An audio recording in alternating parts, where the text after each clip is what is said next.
intuition, we think of intelligence as a deliberate, conscious activity that is guided by the laws of logic. But much of our mental life is unconscious and follows principles alien to logic, gut feelings, intuition. We have intuitions about sports, friends, about the right vino tinto and other dangerous things. We fall in love and we feel that the Dow Jones is going up again. Can these intuitions lead to better decisions? That seems to be naive, even ludicrous. Books on rational decision-making and consulting firms teach us, think before you act. Analyze before you start make decisions. List all the alternatives, all the consequences, and weigh the probabilities and the utilities, at best with an expensive statistical software package.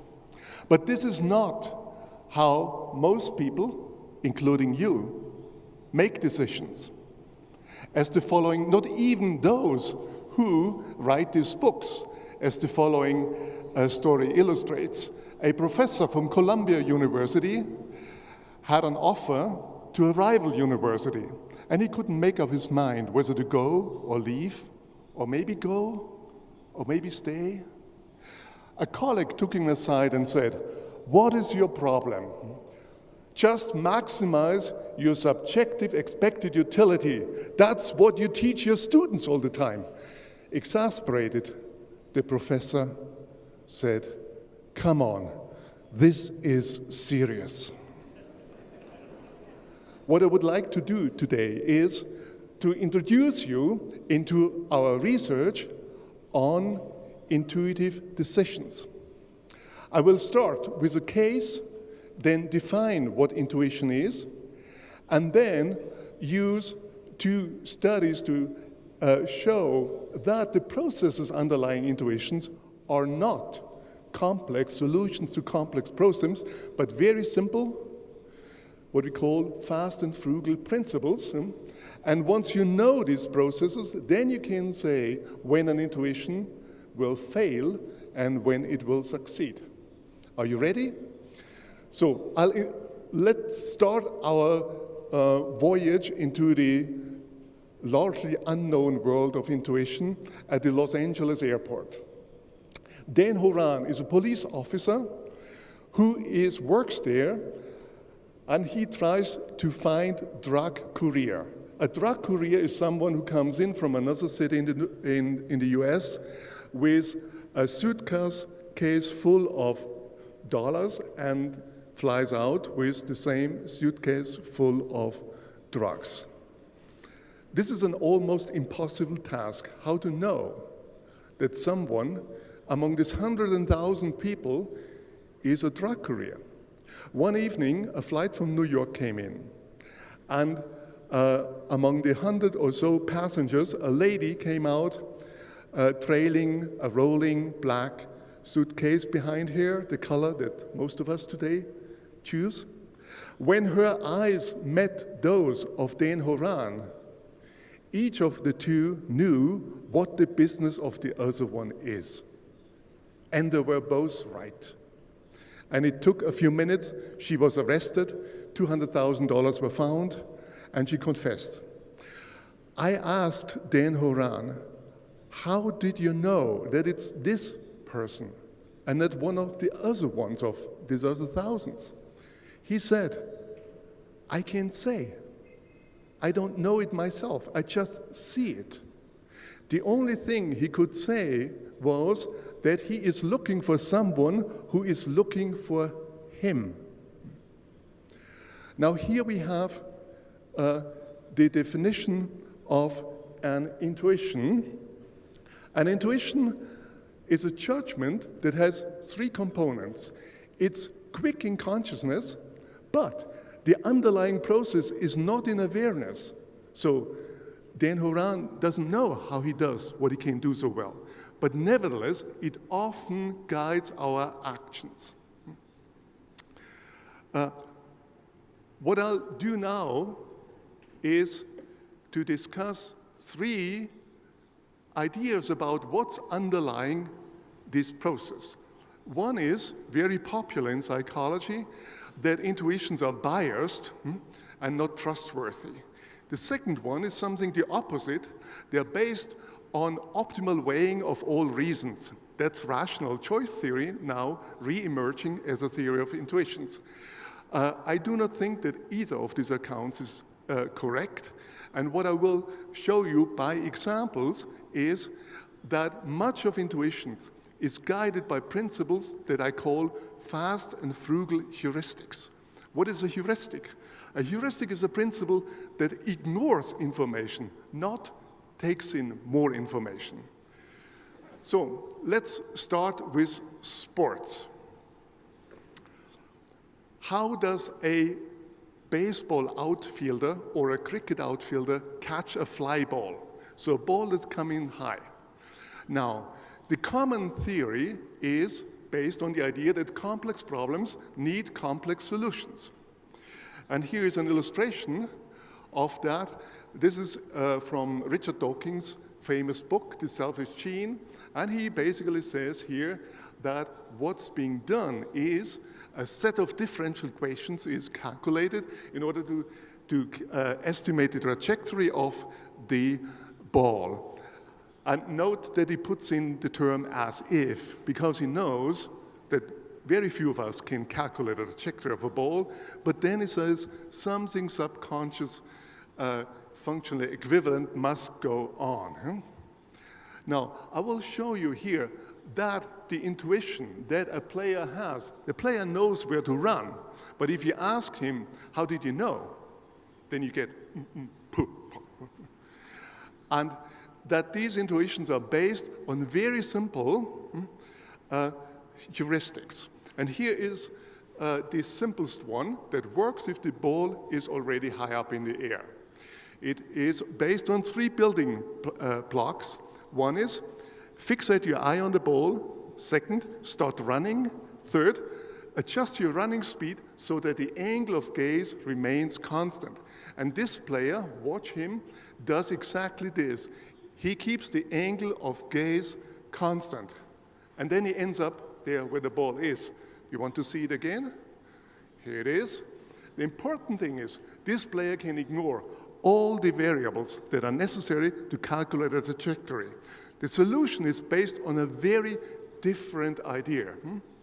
Here we have a simple heuristic that just goes with one reason, the angle of gaze. But it would never work if there wouldn't be evolved capacities that, such as tracking, on which it is based. So tracking is the ability to keep your eye on a moving object against a noisy background. There's no robot, no computer program that can do this today as well as a human being. But if you happen to have a 3-month-old baby at home, you can watch her tracking when she follows the mobile. That doesn't mean she wants to become a baseball player. So here we have the key to intuition. There are immensely sophisticated, evolved capabilities, and on top of that, the solution can be quite simple. And this is a different idea than the idea of computing a trajectory. Tracking is not just important for catching balls, but for many other things. We find the same type of heuristic processes in birds, bats, and other animals who try to intercept prey or mate. And if you're a sailor, then you know the same heuristic to avoid collisions. And we find the same principle helpful in humans to infer what the other's intention is. And there are interesting studies that show that even children make inferences from what, looking to wanting, whereas autistic children seem not to be as easily with that. That's the first example. Here's the second one. And now we move to intuitions about investments. Okay, Assume you have too much money and you want to invest it. And there is a number of alternatives, say funds, in general assets. You don't want to put everything in one basket, but you want to diversify. But how? Harry Markowitz got his Nobel Prize in 1990 for finding the optimal solution to this problem. That's called the mean variance model. Basically, it optimizes the gain, the mean, and minimizes the risk, that is the variance. That's the idea. So, when Harry Markowitz made his own retirement investments, then he used his own Nobel Prize winning optimization method. We might think, no, he did not. He used a very simple intuition that is known as invest equally. So it's also known as 1 over n, here it is, where n is the number of options you have. If you just have 2, it's 50-50, and so on. Now, here's the interesting question. What's better, a Nobel Prize winning optimization method or a simple intuition? That in studies, about 50% of ordinary people follow.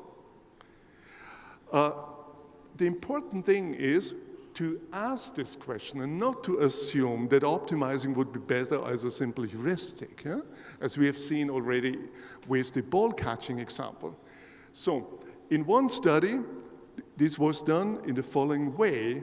One took Harry Markowitz model and another dozen of optimizing model, Bayesian and non-Bayesian, against the simple intuition, invest equally. And because these optimizing models need to estimate their parameters, they need a large sample size, 10 years of stock data, to estimate 1 month. And then one moved the window a month to estimate the next one until one ran out of data. That's how it's done. What was the result? None of these dozen optimizing model could make more money than the simple intuition. On various criteria, the simple 1 over n could not be outperformed. It was just better. Now, the important question is not in our research to demonstrate that the simple intuitions, when you know their principles, they can be better than optimizing or more complex processes. The real question is, in what world does it pay to follow intuition and where does it not pay? That's the only important question. And here are 3 principles that answer here. So, if the predictive uncertainty is large, and that's the case with stocks and funds, then go with a simple intuition, here 1 over n. If the number of alternatives is large, then it's also in favor of the simple intuition because there are too many parameters to be estimated in the optimizing models and you get more of these errors. And finally, if the learning sample, here 10 years, is small, then that speaks in favor of relying on the simple intuition. So now one can ask, if you have, say, 50 alternatives to invest in, how much data would you need in order that the optimizing calculations would pay? So 10 years is not enough. The answer is, it would take you about 500 years of stock data. So that means in the year 2500, then you can trust complex models to take care of your investments, assuming that these stocks are still around and that the stock market is also still around. 1 over n is again not a principle that's just doing investments, but you find this, it can take care of a number of problems. Just, for instance, when parents have more than 1 child, how do you invest your time, your love, your resources in these children? And many parents try to invest equally. That gives a sense of fairness. That's also evident from studies with children, and it also gives a sense of justice. Here are 3 misconceptions that we can now clarify based on the examples I gave you. A common idea is that intuition produces second-best results, optimization or complex computations are always better. Wrong. The real question is, when does intuition work and when does optimization work? And as we have seen, there are evolutionary grown principles in our mind that we can use to find better and faster solutions than just pure mathematics. Second misconception, intuition relies on these simple principles that I call heuristics or rules of thumb only because of our cognitive limitations. Again, wrong. As the example with Harry Markowitz shows, he could have done the optimization calculation, but he understood the limits of complexity. Third, more information, more time, and more computation is always better. And you have already seen that's also not the case. On time, I'll give you an example from our studies and other studies with ball players. So if you take, say, golfers who are experienced and novices, and you are a coach, what would you tell them? You might tell them, take all your time and concentrate yourself on the swing. Now, if you instruct golfers to take all your time, as opposed to give them only 3 seconds, as Sheen Bylock has shown, then what will you find? The novices, when they have more time, they get better.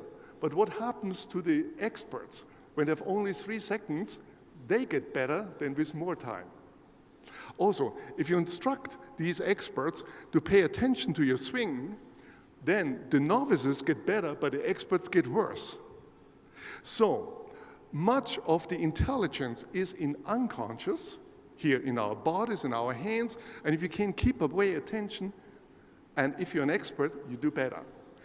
So you can use these insights also strategically. For instance, if you play tennis, and your partner has this forehand today and just smashes you, now you know what to do.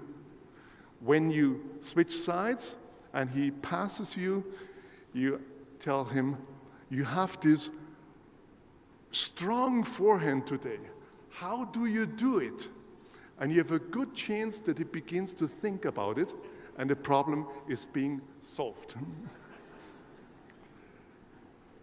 Let me end here, and I have given you a short introduction into the study of intuition or gut feeling, and I defined that the gut feeling is quick in consciousness, the underlying process is not in awareness, but nevertheless, it guides much of our action. Second, what is the underlying process? We find in many situations that it can be described by fast and frugal heuristics that are based on evolved capacities.